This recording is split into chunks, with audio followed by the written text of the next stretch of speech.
Medicine is science of uncertainty, art of probability. ಇದು sir William Aster ಹೇಳಿರೋದು. ಅಂದರೆ ಈ ಬ್ಯಾಕ್ಡ್ರಾಪಲ್ಲಿ, ಈ ಅಂಡರ್ಲೈನಲ್ಲಿ ನಾವೆಲ್ಲ ಡಾಕ್ಟ್ರುಗಳು ಕೆಲಸ ಮಾಡಬೇಕಾಗತ್ತೆ ಅಂತ. ನಾವು ಭಾಳ ಕ್ಲೈಮ್ಸ್ ಮಾಡ್ತೀವಿ, ಭಾಳಷ್ಟು ಹೇಳ್ತೀವಿ, ನನ್ನಿಂದನೇ ಬದುಕ್ದ ಅಂತ ಹೇಳ್ತೀವಿ, ಎಷ್ಟು ಹೇಳ್ತೀವಿ.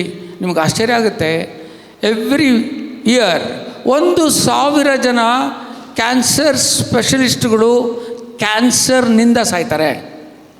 ಹಾಗಾದರೆ ಹಾಪ್ಕಿನ್ಸ್ ಹೇಳಿರೋದು, ನಾನು ಹೇಳಿರೋದಲ್ಲ. ಹಾಗಾದರೆ ನಾವು ಫಸ್ಟ್ ಸ್ಟೇಜಲ್ಲೇ ಗುಣ ಮಾಡ್ತೀವಿ ಅಂತ ಹೆಂಗೆ ಹೇಳೋಕ್ಕಾಗತ್ತೆ? ಅಂದರೆ ನಮ್ಮ ಅರಿವು ನಮಗಿರಲಿ ಅಂತ ನನ್ನ ಉದ್ದೇಶ ಇಷ್ಟೇ. ಯಾರು ತಪ್ಪಾಗಿ ಭಾವಿಸಬಾರ್ದು. ನನ್ನ ಉದ್ದೇಶ ಇಷ್ಟೇ ಇತ್ತು.